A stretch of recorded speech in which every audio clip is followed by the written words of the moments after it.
Hello and welcome to Dateline New Haven on WNHH FM, New Haven's home for community radio. I'm Paul Bass, inviting you to look behind the stories, the headlines on the stories that make our community tick.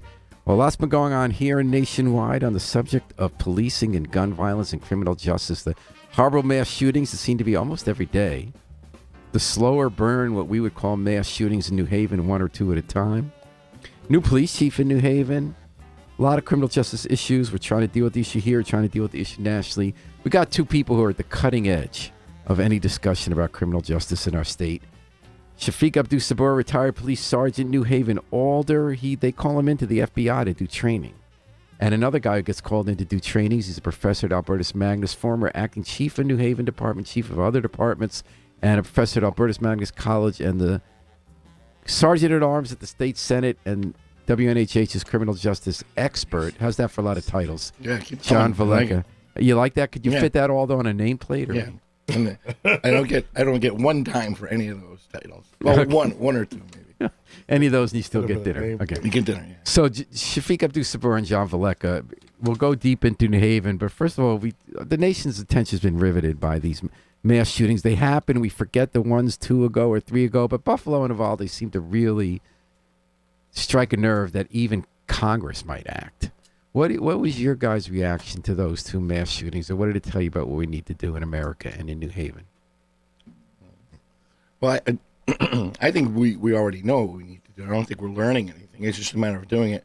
I think the background checks that they've been pushing it has got to be passed. I mean, that's only common sense. But you also have to remember that background checks are not they're not going to solve it. By the way, can you get close to the mic? I don't think anybody thinks that any 1 measure, 2 measure, 3 measure is going to solve anything, right? We're trying to chip away at the edges so there's less of it. So we have so many more than any industrialized nation. It's weird. Right, but if you look back at the Sutherland Springs shooting from 2017, 26 kids are killed, probably 2 hours. I don't even remember that. Where was that? Texas, 2 hours. Oh, that's I think, right. I can't keep track of them. Pulse Nightclub. We forget these things.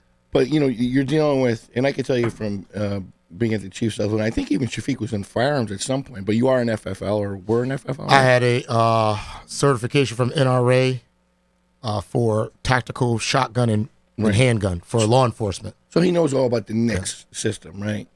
And the NICS system is imperfect. Right? How do you spell that? NICS, the instant criminal check that everybody's clamoring for, that they want all over. The problem is that, like anything else, the information is only as good as the people who are uploading it. And I bring up Sutherland Springs because the federal government just was found liable $230 million they have to pay to Sutherland Springs because a NICS check on the shooter didn't come back in time from the Air Force, which detailed a criminal record. And why didn't it come back in time? Because that's what I mean, Paul. That's the way the system works. It's not perfect. Because are they understaffed? They have somebody who's just getting stoned on the job? It could be understaffed. It could be an oversight. It could be, the person, usually the person handling the NICS checks is probably juggling 10 different other things as well, right? So it's only as good as that check, and you only have 3 days. If you don't come back within 3 days, the FFL, whoever can sell the gun without the background check. FFL being firearms or officer? Firearms dealer, whoever's selling the gun, right? And then you talk about private sales, you don't even need any of that. But I do think there are things within our school systems that we can do a lot better that we're not doing for whatever reasons. I think we should have an SRO at every school. School resource officer. Right, a school resource officer. Would that have helped in Uvalde? I think if you put the right people in there, and Shafiq and I can tell you about, you get these SRO programs and you staff them with, people who are on their last leg. They're ready to go out the door, so they want a cush job to leave. You have to put somebody in there who's going to be proactive, so to speak, and not just go find a hole and disappear for the entire time. Somebody's actually going to work to protect the school. I think in addition to the school security chief, I think you need a security manager within every school district, right? Somebody who's just focusing on simply threats that are against the school, and he or she should have a small team of analysts who scrub social media and things anything that's open to the public, right? And then you should also have policies that are directly right at what happens in an active shooting situation. Because the first 2 things you mentioned would deal with students who are part of the school. Right. That's not what happened here. I'm sorry, where? In Uvalde and some of these other cases, Newtown, somebody came who wasn't part of the school. But let's attack let's attack and put things in place where they will help. I mean, maybe it wouldn't have helped in Uvalde, probably would have helped in Sandy Hook, right? But I think also we have to work on hardening these schools because there's a reason why these guys are going for these schools, right? These schools are soft targets, right? And that's why they're going there. So you look at mass shooters, right? Serial shooters, or all the way back to Whitman in the bell tower back on University of Texas, whenever it was in 60, whatever. You're looking for a body count. The body count is what's important to them. The body count gets them the notoriety, and the notoriety is ultimately what they want.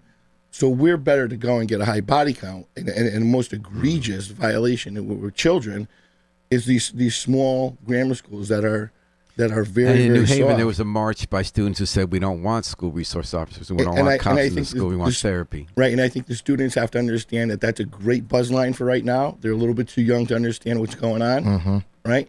And sometimes as the adults in society, we have to make the decisions, listen to the kids, but not let them drive what we do. Shafiq Abdussabur, what's your take? I guess we got quickly to schools here. John's been thinking a lot here's about my schools. thing. John's a parent. Yeah. Right? You got a parent, you got a kid in the schools. Right, What did that make you feel? What did you think when you saw that? It wasn't unsettling, to say the least. And then dropping her off the next day at school was very unsettling. I tell you, I struggled with it a lot. I literally parked in the parking lot and drank my coffee for about half an hour. I saw that at our synagogue after the synagogue shooting in Texas a couple of years ago. So you got nightclubs, you got the Buffalo supermarket, you got schools, you got synagogues and mosques. There seems to be something a little broader, not at all to contradict anything you said, John, about what schools need to do. Right. So I guess the question is, micro, these different kinds of targets. Your schools are good. You were saying the schools are an important focus because they like to get a high body count. So if schools are hard targets, they can walk in and get a lot of people. They still got a lot of people in Buffalo. They got a lot of people in Pulse Nightbug. They got people at some of these synagogues shootings. What were you thinking, Shafiq? So, first I would just say, my prayers and heart goes out to anybody that's been a victim of gun violence. For years, we have not addressed the real root cause of gun violence, and I think that's because we would rather talk about guns and gun laws than to talk about the issue of race and inequality in America. We have a race problem in America. Generational We don't poverty. have a gun problem. We have a race problem. So he says, oh, here goes Shafiq with the race problem. Why do we have a race problem? Because when black people, for years, since about 1985, have been victims of gun violence in America at unprecedented rates, it was not an epidemic. It was not an issue. Nothing was going on. In fact, my cousin Erica, who was killed in the nightclub in here at the Key nightclub about a decade back, no one was even calling those type of shootings mass shootings. It wasn't That until is weird. Isn't that interesting? That's correct. It wasn't I until remember talking to you the day after. I don't remember people That's right. talking. The governor did come. So here's what governor did happened. come So down for at the that. time, I was the president of the Black of NABLE, or National Association of Black Law Enforcement Officers. I was working with Brady Foundation in Washington, D.C. We had a partnership. They needed black cops to partner to help them push their agenda. And at that time was the same time that Trayvon Martin got shot and killed. And so I reached out to them and said, what's the definition of a mass shooting? They said, well, 3 or more people get shot. It's a mass shooting. Well, damn, my cousin got murdered in the nightclub and like 5 people got shot. That's a mass shooting. So I went to Blumenthal. And Senator Blumenthal, yes, who I have a good relationship with, and, and he's been dedicated to this, and he took it out on the floor. He went on the floor and talked about this and said we had this mass shooting, and Brady started to embrace that, and then it started to catch. So it was kind of like, I kind of cut a deal with Brady and said, look, you want black people to raise the flag with you around gun violence, then you need to include us in the conversation. I'm gonna keep it, as the kids say in the street, I'm gonna keep it a buck. When I was in Brady, meeting with the executive director then, I said to them, in order for us to come to any conclusion around progress of gun violence, we got to treat gun violence like we treated the civil rights movement, which I was only about 4 when it happened. But you were on your mother's arm. My mother's shoulders, right? Shoulders. She ran away with the Panthers. Yeah. If you go back and look at the civil rights movement, yes, a lot of black people put their lives on the line and died for those efforts. But there were white people, there were Jews, there were gays, there was lesbians, there were people from all different walks that eventually came together in order to make this thing happen because they felt it was a unilateral impacting change that needed for the whole country. And I said the same thing about gun violence. You can't have white people on one side saying this is tragic. And then on the other side, black people are just generational trauma and carnage. And we say, well, we can't recognize those black victims like we're recognizing the white suburban victims because we don't know what they were involved in. You know, you live by the sword, you die by the sword. You know, some of them might have been gang members. And what I was told by then Brady, the administration then of the Brady Foundation, they said, unfortunately, our donors who give us money to support Brady will not give us money if we start including into our profile these African-American urban type shootings because it doesn't go good with our donors. So now that's the truth, okay? So now what you have is Brady's making a comeback because Democrats have got a little bit more feet in Washington, and now you have Jeremy Stein with the Connecticut against gun violence. Is that effective? But it's not Brady. That is separate. They used to be. Is it effective? Connecticut against gun violence. They had some big meeting at Hill House. There was a big nothing. So, well, he gave a I don't speech wanna, last week about the 15-year-old who's hit on a bicycle that he called him. So here's what I will say about Connecticut against gun violence, because I do want to be respectful for the people who have lost their family members, and they do the work that they do. What I will say is that the Connecticut against gun violence is more, in my opinion, of a lobby group than it is of the type of group that's needed, that's going to really impact the change on gun violence. And we're going to see. Why is that? Because the leadership really doesn't have the on-the-ground footing around, you know, what happens, what leads up to a young man getting shot and killed. So then why do we just give them, what do we give them, $100,000? Well, we just gave them a big taxpayer contract to come up with our gun violence plan. Why do we do that? Well, I think that. Did you vote for that? I was not a part of that vote, but I think that what happens is when you're absent a lot of choices, you have to go with the choice that you have. But right? what if we gave that money to street outreach workers or? So we did. I mean, street programs, outreach workers has plans and they're doing their thing. But here's what I want to say. Okay. You know, is that 20 kids lost their life in Newtown. They were suburban. They were well-to kids, right? So they was of a well-to-do community. No legislation was passed at Congress. Pulse nightclub, 49 people murdered. No legislation passed at Congress. 65 people murdered through the window in Vegas, right? White people. No legislation passed, right? And now we have black people murdered in Buffalo in a grocery store. A grocery store that's a disadvantaged community. And then we have Mexican, Latino, Hispanic, Latino kids in Texas, right? Don't expect no legislation to get passed at Congress, right? Because they didn't pass it before. Why would they pass it now? And this whole hustle conversation that keeps being had about AR-15, AR-15, AR-15. Let me tell you something. You can go right now in Connecticut and buy what they call a Connecticut AR-15. It is still the same bullet, same style gun. The only difference is it has a 10-round magazine. But you can almost go to any big gun store. How's that different from regular AR-15? Because the regular AR-15, the stock is a little shorter and the barrel is a little shorter, and it takes a higher capacity magazine. Well, that's a big deal, isn't it, John? I mean, Shafiq, it's not a big deal. 30 bullets in no time. Listen, no, Paul. This is what we need to understand. If you go into a building and you've got 10-round magazines, you got 100 rounds. Okay? If it takes the police 3 minutes or 5 minutes to get there, and John knows this, you got plenty of time. So should we not be banning assault weapons? I think that when we start talking actually, I see your face with Shafiq. You're not against the banning assault weapons? Like, why does anyone need one? They're out. Here's the thing. You know, I'm going to just be real. We live in a country where a person, black, white, or Hispanic, can plan for almost 2 years, like this young man did in Buffalo, about how they're going to kill people, pulling Google data to see how many African Americans are going to be in the store so he can get the highest body count, doing research, making sure that his headset doesn't go out during the shooting, looking at and seeing that the security guards in there had Glock 40s, so he went and got a level 2 vest to make sure that when he got shot, he could be able to survive the shooting. What in the world difference does it make, assault weapon or not? Boston when I wrote street outreach, I went to Boston and I met with the Boston Reverends, and they said this. The Boston Reverends said Boston had increased the stringency of their gun carrying and gun assault charges during that time. I want to say 2004, but don't hold me to it. So if you got caught with a gun and did a shooting, you were going to jail. So shootings went down, but homicides continued to increase from assaults with knives. America does not have a gun problem. We've got a race problem. And until we are ready to have this real conversation. So no one disagrees about the race problem, but Uvalde was not a race issue. I will disagree with you about the gun problem. I won't. He is 100% right. I've been talking about education at a very early intervention, right? Grammar school type.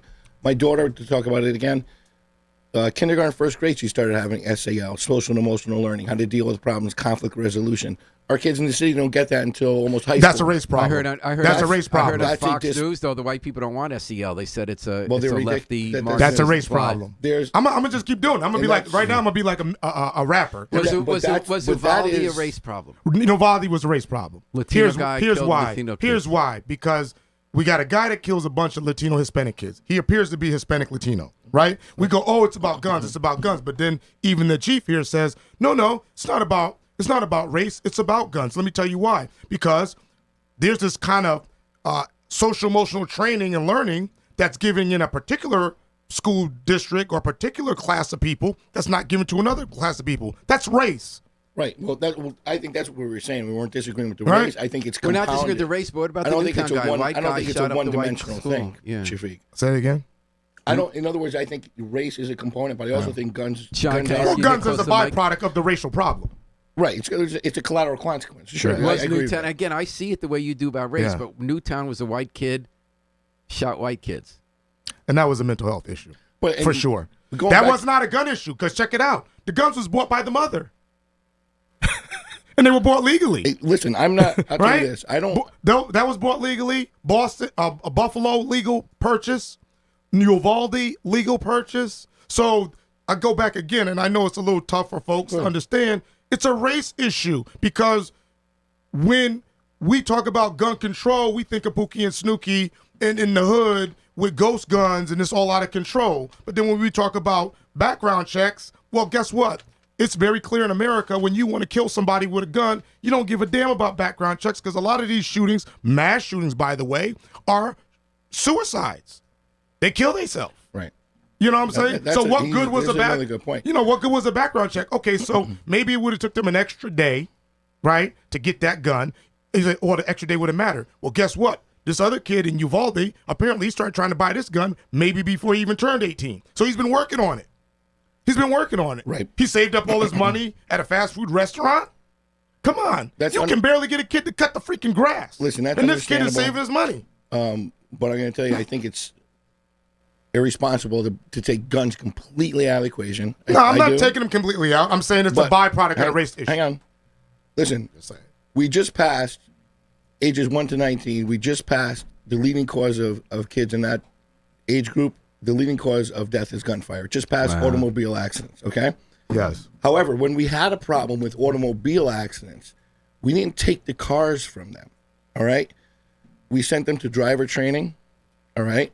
We had national programs and agencies developed that were oversight on that specific age group in driving, harsher penalties for violations. I actually think males up to 25 should not have driver's licenses. Their brains aren't ready. And then, we could go that whole malleable brain thing until you're 25, but then you'd have to take the guns out of 25 -year-old police officers, because their brain's not ready and they got a gun in the back. 25-year-old is a really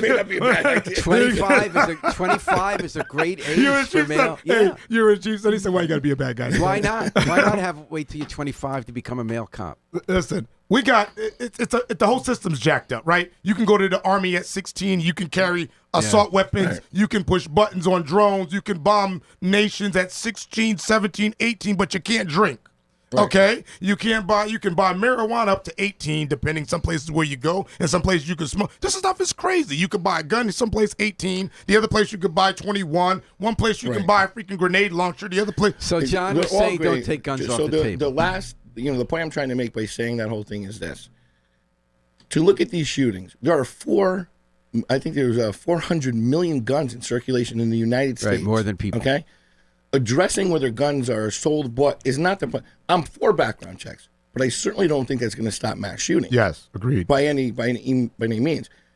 If you stopped right now and never sold another gun, there are enough guns out That's there correct. to keep doing the That's damage. correct. That And now they're you got doing, ghost guns. right? And now you have to address the person using the gun and their intention on why they're using that gun, and try and pull Yes. them away from using the gun. Yes. We've been talking about this in the inner city for so long, but it doesn't, like Shafiq says, it doesn't catch everybody's attention because it's a gang member shooting a gang member. That's right. But Allegedly. But here's a gang member in New Haven. Okay, I wake up today. I think I'm going to be in the gang today.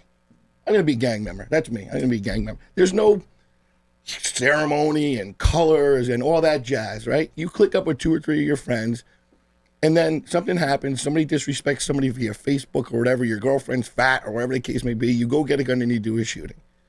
Well, somewhere in the middle, we have to say, listen, life is going to be full of people that insult you. You can't go get a gun and shoot everybody. Right. Here's how we deal with it, right? And that has to be done through education. Yep. We got to get to a point where there could be 1 million guns, but nobody wants to use them. Okay, so here's what I'm going to say. And Connecticut has the greatest disparity Right. when it comes to education between black and white students. Race issue. But we have a We lot have fewer. the We have a greatest- lot fewer of these shootings. Than We other have a places. greatest disparity in wealth for black and white people in Connecticut. We have it in Connecticut.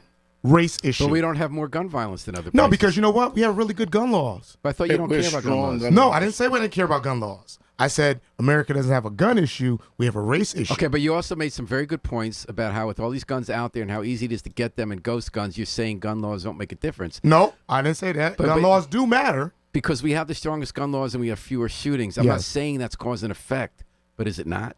Well, I think that our Connecticut gun law really is a decent gun law. And, my theory around where we're going to be going in American gun laws, it's not going to be about congressional law. It's going to be about state law. But you said you can get a Connecticut AR-15. You can still get a Connecticut It's still like an AR-15. and we ban AR-15s. And So does that mean the law didn't make a difference? It means that the law curtailed the ability for you to legally have a high capacity magazine on such a gun. And does that matter? It does matter, but You're I'm saying a- it's not the big deal. I'm a pro. I'm gonna be real. I'm a pro gun guy. I'm a pro hunter. Okay, I will tell you this. I have some guns that are legal, right? That I would never use to hunt with because they're not appropriate to hunt with. There are a very specific type of guns that should be used for hunting. If we really, really, really want to make a difference in America, what they should do is they should change the classification of long guns. An AR-15 is a long gun, whether you buy the Connecticut version or you buy the assault style version that is that you can buy around the country that under the assault weapons law. Whether you buy a Kalashnikov or what we consider an AK-47, you can buy those in another state. You can't buy it in Connecticut, but you can buy a similar type, the Right. SKS, which comes with a fixed 10-round magazine, 7.62 9mm gun. Nobody hunts a deer with that. Nobody hunts anything in Connecticut with that gun. So what they really need to do is delineate the style of gun in the round. What they should say is any 7.62 39mm round gun, any 223 round gun, which these are NATO rounds specifically designed for battlefield action. These style of rounds and guns that can take these rounds are now considered a military or service type weapon. And if it was me, I would restrict them to law enforcement, to security officers, and people in that classification. You want to be a hunter, you can buy a 308. It's a bolt action. It only takes 3 rounds because you can only hunt in the state of Connecticut with 3 rounds. I would restrict all these other type of guns that they have out there. You don't need all these. They're inappropriate for what they're being categorized. I think that Shafiq, we know each other a long, long time back to high school, right? And You guys knew each other in he high gets school? going. Yeah, we went to Notre Dame together. Yeah. Really? Yeah. Were you guys friends? Yes, we were. Yeah, well, he was a year ahead of me, Yeah. so it wasn't like in my. I was his but we knew mentor. him. Yeah, yes, my mentor. Then he became my mentor and boss. So, but we're talking about a lot of things, and Shafiq is very enthusiastic when it comes to guns, and I get that. And I don't mind guns. I don't particularly like them, but I don't mind them. I know they're here. But I don't want to get lost. What I think is the most important thing Shafiq has said today. He says it's a race issue, which everybody, when you're white, now we've shut you off and we're not listening to Shafiq anymore. But what he's trying to say is that we have to, whether it's the heroin epidemic, which was another issue, right? It only was crazy when it hit Yale campus. Remember, I was running narcotics, and it was a big deal when it hit Yale. But we were picking up bodies for years. That's right. For heroin, in the black community, nobody cared. That's right. The Church issue Street is, South. It's crazy. The issue is nothing, guns, drugs, anything, unless we all get on the same page and are willing to back each other, right? It's not going to happen. That's right. I got to be willing to support what's going on in the black and brown communities with all my heart, just the way I'm going to do that in the suburbs. That's right. And if that doesn't happen, none of this is going to happen. And we're talking about that on Dateline New Haven, WNHH FM, with Shafiq Abdussabur, John Velleca, two of the most penetrating minds on law enforcement and guns, I guess, which I learned today. Shafiq, not really me. Shafiq knows his guns. So we talk nationally. I don't know my guns. I think we would all agree that people pay attention to these mass shootings, whereas what we experience in cities like New Haven is a drawn-out mass shooting. Right. So what should we be doing in New Haven? Are we doing the right things in New Haven? Shootings are down this year. I don't know if it's too short. John, you remember this, how statistics can wildly fluctuate every 6 months based on a series of shootings or a series of people locked up.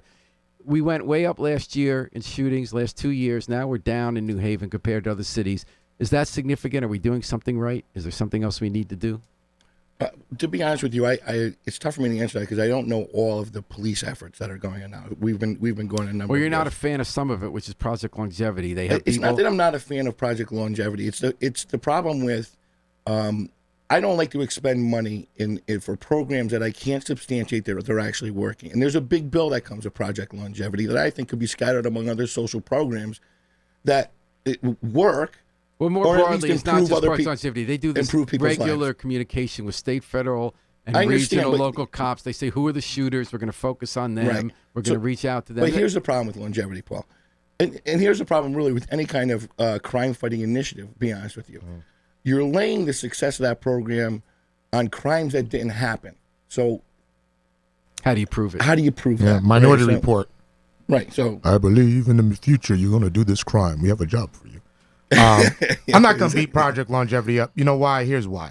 Because just throw everything you got. It's gun violence. Throw the baby, the bathwater, the same. We don't have the money to throw everything. Levy Lewis says, I think Chris Murphy needs to raise the bar and penalty on guns coming into the black communities being sold illegally. Thank you, Obi. And Harry Drow says, people are the problem. Soft locations are the problem. If laws aren't applied, that's a good point. Yeah. Harry's so making a good point. So I like what he said. So,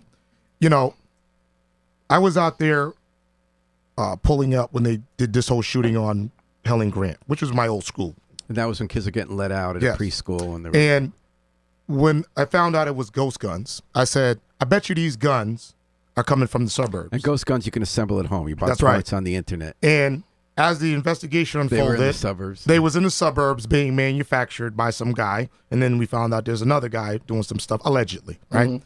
So that's interesting. It's the same concept. So this is why I made the statement. I made the statement a couple of months ago. I said, ghost guns is the crack rock cocaine of the gun industry. And here's why.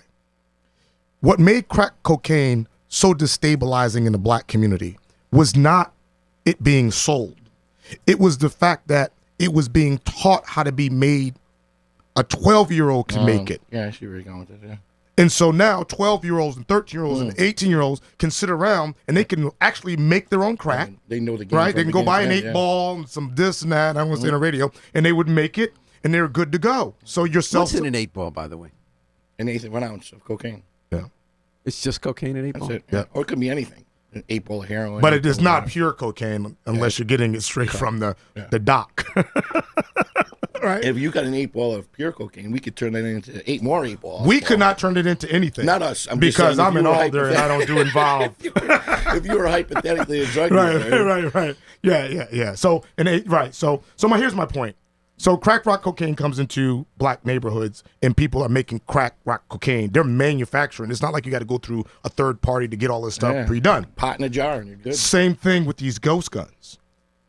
A 12-year-old, a 13-year-old can get access to the parts and assemble them right in their house. That's what makes this so historically reoccurringly dangerous for our community, and particularly, I must say this, for the African American community. And you know what? Not the New Haven Independent, but I've been watching networks all around the country do this, and shame on American media. I'm watching this Philadelphia, and they go, mass shooting, 3 people killed and 14 people injured. You know, like every black shooting now is a mass shooting to be added on to the whole But theme. earlier you were complaining that it wasn't called mass if it were black people. That is correct. But now what they've done is they've weaponized it. They've weaponized urban crimes under guns to try to use it to push a national agenda. To run in all rather the than same sitting umbrella. down with black people and black leadership to find out what do your people need. You know why black people carry guns in black community? Because they don't feel damn safe. So because why when did you we make the just community why did we safe, just hire a white gun control group to do the city's plan for how to address violence? no, how about we do this? How about we have trade schools so that kids are more invested in going to school and getting out and knowing they can actually get a job, and they won't be out here getting involved in a lot of this And stuff. that How about lends we have to- after school programs where they can go right into that will help them produce the needs that they need. We got to ask kids what they need. Here I'm going to say this, and I'm going to just turn over to John. When COVID came in the United States of America, kids were out of school for almost 2 years, 2 cycles. A lot of kids can't read in America. We have one of the lowest reading, comprehension, and educational platforms on the entire planet. So these kids were set back. So if you couldn't read in the 6th grade, now you've come to school and it's the 7th or 8th grade, you really can't read, and you need to read even better. We gave cities money to say your economy recover, green space, mental health this. What did we give children? We gave $100 million to the But, schools in New hear Haven. me out, Paul. What did we give a child? What guarantees did we make to a child that you couldn't read in the 6th grade, now you can't read in the 8th grade, and in 2 months, you're going to high school? And I'm not disagreeing with you, but we did get $100 million to We address did get that in New Haven. We did get brought in $100 million, money. but what I'm saying to you, Did we use it well? What I'm saying to you at a national level, right? That was national money. No, what I'm saying to you at a national level. If me and him went to private schools. God help you if you was in one of our schools trying to compete against us, because situation was real. We going to college, we doing all kind of different stuff, right? So you're got a Notre Dame kid now next year that's going to be, let's just say, a sophomore, and you got a kid that's not coming from a private school that is going to try to compete with that same kid over the course of the next 5 years. The kid that missed 2 years of school in the public school will never be able to compete. So what I'm saying is, it seemed like nobody on the national level thought about that and said, you know, we might need to double the amount of money that we actually give to states that have more urban centers, that don't have a community center, that don't have these Levy things. Lewis says, why is Buffalo not been talked about anymore? Not include the mass shootings that have happened. No media stations including Buffalo in the conversations. Because we don't want to talk about race. We want to talk about guns. I would. That's where I would jump in with Shafiq, and I would say, you know, when a crisis hits a devalued community, it's not that big of a deal. It's a big of a deal for a couple of days, and then the United States of America moves on. You know, and that's where that's the point Shafiq is making, and I agree with that 150%. We've seen it over our careers. We have literally witnessed it, where, you know, devaluation of black life. Yeah, there are Black things that lives happen matter. within a black community that are somewhat acceptable, That's right? correct. They're shooting in there. Okay, that's what they do. Yeah. That's what they do. And I will second the motion on what John said, and thank you, is because this is the most perturbing and disturbing thing that I've heard with gun violence, outside of the death of a person. You go someplace and then there's a shooting and they go, oh, it's a non-fatal, they'll recover, everybody's fine. Or you go to a community, oh, everybody's fine. So when somebody gets shot in the black community, as long as they don't die, they're fine. They're fine. If gunfire goes on in the black community, goes through somebody's house and their door and their window, nobody dies, nobody's fine. That's trauma to that person. But then you get the trauma advocates come and go, oh, yeah, you know what's worse than trauma, untreated trauma? Well, you know what's worse than untreated trauma is you neglecting that trauma exists in black and brown communities and poor people all the time. Right. We've gotten to a point where we have normalized that those actions within the black and brown community so much. Even the people in the black and brown communities expect to live that way. And that's I think where we need to stop and say, listen, I'm big on the education component of it. I think that we should educate all of our kids. I could tell you, Paul, 3 years now teaching at the collegiate level, right here in Albertus, my entire class is pretty much black and brown, 85%, right? there is nothing worse or more heart-wrenching when there is a kid at a college level who's not doing their homework, who's paper, and then you confront this kid, and they're not doing it because they're embarrassed that they can't read and understand the assignment. They don't have a computer at home. These kids are doing their homework on their phones. Yep. Don't have high-speed internet. Doing the homework on their phones. Yep. And you look back and you say, right next to that person is the graduate from Notre Dame or Sacred Heart or whatever, and they've ripped through it all. 8 finely written pages in MLA format, and there's an A paper, right? While the kid who's from the inner city here is embarrassed because they don't want to come on campus to use the computer because they don't want their peers to see that they don't have a computer at home. They're working off a cell phone when they do work. What do you do for the kids? I got to change their assignment, knock it down a couple pages, give them extra time to do it. But I think the biggest thing that at least I do, and I know a lot of my colleagues do, is let them understand that we know what they're going through. Right. And it's all right. It's not their fault. It's not because they didn't apply themselves. Like people will say, well, you could go over here and get just as good an education. That's a crock of shit. That's not true. Right. Yeah? Now I'm freaking pissed. Now I'm trying to cuss on the radio. And that's my point. We have a race problem. We have the Promise Program 3.0. I remember when that program was put together. That gives the free scholarships. I remember that program was put together, and it was like, we're going to put this program together so we can be able to capture African American, Hispanic, Latino boys in New Haven so that this can be a deterrent, and help them get into college and so forth. And then they set the grade point average for a 3.0. That's impossible. I went to Notre Dame. I didn't graduate with a 3.0. I had a Congressional Art Scholarship. I was all-state track for 3 years, and a bunch of other stuff, band major and all this other crazy stuff, right? I had to take care of my children. I mean, my brother and sister were like they were my children. My parents were going through stuff. Where the hell was I supposed to find time and then work a job after school to get a 3.0? I consider myself a good student.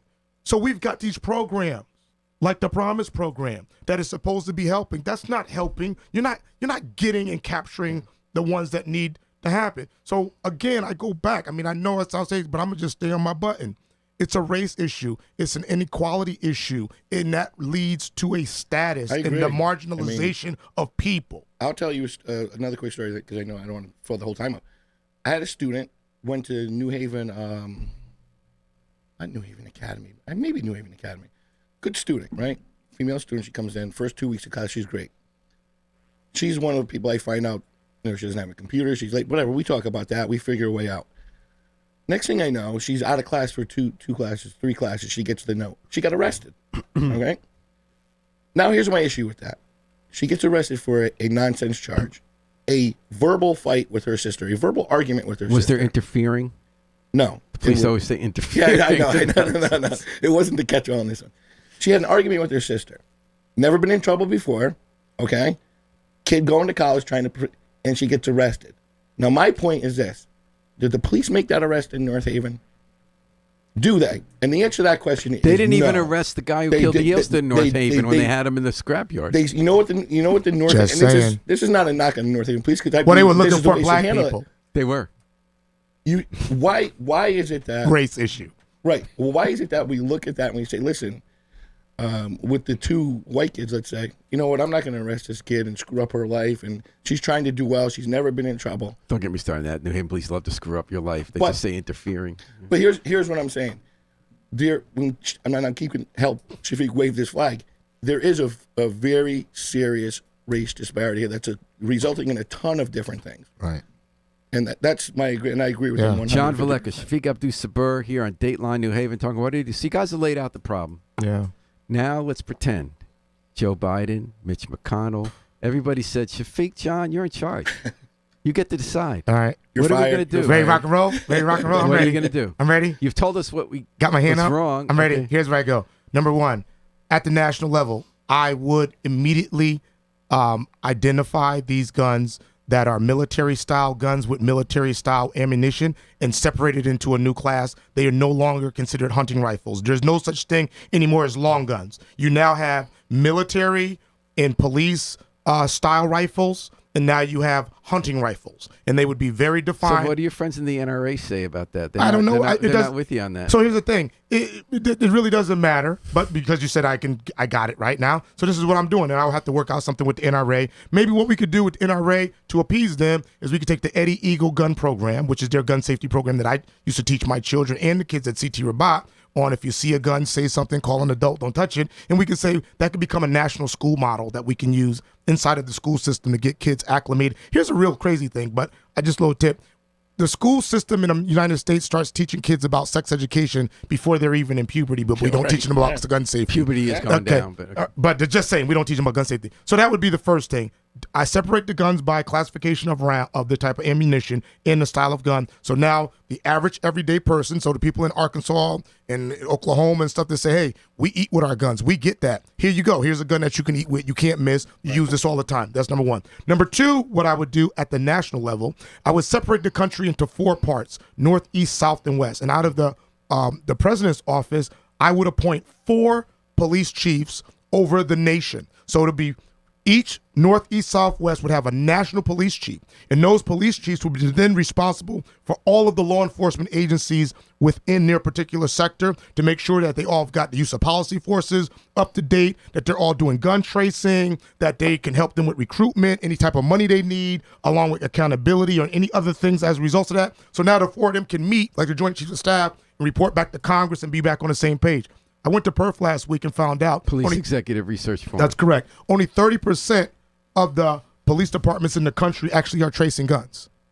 So that in of itself is a problem. Why don't we know that? Why do I have to go to a Perth meeting for us to find it out from the ATF, acting ATF director? By tracing guns, meaning when there's a shooting, see where it came from. Right, to see where the bullet So how would we change that, and why is that important? So New Haven. We don't have to change it. We just have to do it. Yeah, so Chief Jacobson just came to us with, not too long ago, asking to purchase the machine. Don't ask me what it is. I call it the fingerprint. NIBIN. The NIBIN machine. That's a huge, listen. So we're buying that. Yeah, we approved that. And that is gonna help solve more crimes than those crime cameras. I promise you that. But why is that going to solve crime? Because after you take the bullet, you put it inside the machine records all of the data of the bullet. That goes directly to the ATF. The ATF has a warehouse with all of the data information up there, and it comes back to tell you this bullet is from this gun. It's essentially the way we link. It helps you make an ballistic- arrest. Like that case of the Mayo School, No, I mean, believe they linked the It not weapon. just helps. It literally, we've made, murder arrests, people gone away for 60, 70 years, just simply on the NIBIN. Because it really, it's a fingerprint for your gun. And the So it helps problem you make used to good be, arrests. Yeah. we would have to wait, Paul, for that so long that we would have to make a case peripherally and then wait for that to come back. Now, the problem with that is when you make the case peripherally, you got all this circumstantial evidence, and then your NIBIN come back and it's inconclusive. That's a problem. For investigators, we want to know the NIBIN right away. Right. So if Paul Bass got a gun and the NIBIN doesn't come back to it, now Paul is going to get pushed down the list of suspects. We're going to focus somewhere else. Instead, It's going to help cops catch shooters. right. Yeah. It's So not before put the I- wrong people in jail. Before I let you guys go, because you're running out of time, MRAPs, military tanks that Connecticut said you can't, as part of the police accountability, said you can't let local departments have them. West Haven said, can't we have ours? We need it for like bad weather to get through. What, And West Haven? And Farmington wants to give us theirs. You had experience, right, with tanks on drug raids and stuff down Dixwell Avenue. not What really did you tanks, think? but yeah, Well, armored personnel stuff. Yeah, what do you think about that? Well, I thought we had a Bearcat. What do you think about the use? People are saying those military weapons are a mistake, that it makes it feel like your community has at war with your police. Well, I mean, sure, I see that part of it, but they also are necessary. There are some instances that we handle they're very necessary. I don't agree with ever pulling them out unless we need them, even at a toucher truck or an event. I don't think the public should see them. I don't think they should be seen. They should only be out when we absolutely need them, and that's why. But they are necessary. They are. What do you need them for? You have a barricaded person or a hostage who's armed. A lot of times our biggest fear is them throwing shots at us out the window. The MRAP could get us really close where we could start to negotiate, right? In other words, so let's say somebody's got somebody taking a hostage, right, and they're armed. Now, if we just come up regular, we can only get so close where you can't hear us to get on the PA, the bullhorn. Then we'll fire a cell phone into your apartment, right, to get you to pick it up. But a lot of times they don't pick it up. So what the MRAP does is we get in the MRAP and we go as close as we can possibly go to the apartment, and then to begin to speak over the bullhorn. Well, of the West Haven microphone. wasn't asking for that. They wanted the MRAP to Yeah, get that's a bunch of places shit. in They it. just that's a They wanted to reason- get where? Yeah, They wanted to go around in storms, like Yeah, heavy that- storms. Yeah, West Haven's got bigger problems to worry about than an MRAP for sure. There are 100 vehicles you can get MRAP around is the in- least of get their around in worries right now, storms, and right? You don't need an MRAP. An MRAP is for what I just said. Yeah. But the state said no more. Yeah, well, we have a Bearcat. We don't really. Yeah, I anything mean, else. listen, the most powerful thing that law enforcement has. Is their mouth and their brain. Never mind their Yeah. Shafiq guns. Abdussabur, Yeah. John Velleca, we can go for hours. You Yes, guys we could. are number one when it's talking about criminals. Any final thoughts before we go out to the music? Yeah, don't hold your breath on this gun law reform at the national level. It's gonna happen at the state. We're gonna have 52 different state gun laws. That's what we're gonna have. 52? I mean, Washington and Puerto Rico? Yeah, well, you know. I say as this debate rages on and everybody forms their opinion, understand that in my opinion, what has to be done is we have to get to all of our kids very early and explain to them that their life is of value. I mean, because a lot of kids are walking around right now not feeling that their life means anything. And I think as adults, that's how we can. And I think we'll see a decrease in violence all overall. Yeah, and we need to stop talking about guns and talk about race. And I value you two a lot. Thank you so much for coming in. Two Shafiq fingers has to his the own sky, show on Dateline on WNHH. I love Urban your show Talk with Kingsley. Radio. Urban Talk Radio That is coming up that is an awesome Wednesday show. 11. Don't miss it. I go on that show and people will tell me like, Yeah, "Who's the other guy that's always mad?" Kingsley's great. Kingsley's great. I said, Kingsley's upset, man, but he's a good dude. Yeah, I said he's not. He's not mad. He's I'm not mad. mine. I'm happy that you guys came on the air today. We're all going to do best. We care about everybody's life. And we're God gonna- bless America. Well, okay. Ditto. Love your neighbor. There you go. That's, John Velleca, Shafiq It's just about, Abdussabur. man. Thank you, Harry Drost, for running this ship so tight, even while he's putting in his Trump comments on the. We're going to take it out with the Afro-Semitic Experience, performing I Wish I Knew How It Would Feel to Be Free, Harry's from the group CD A Plea for Peace. This is Paul Bass inviting you to fly free with us all day, all night. WNHH New Haven's home for community radio.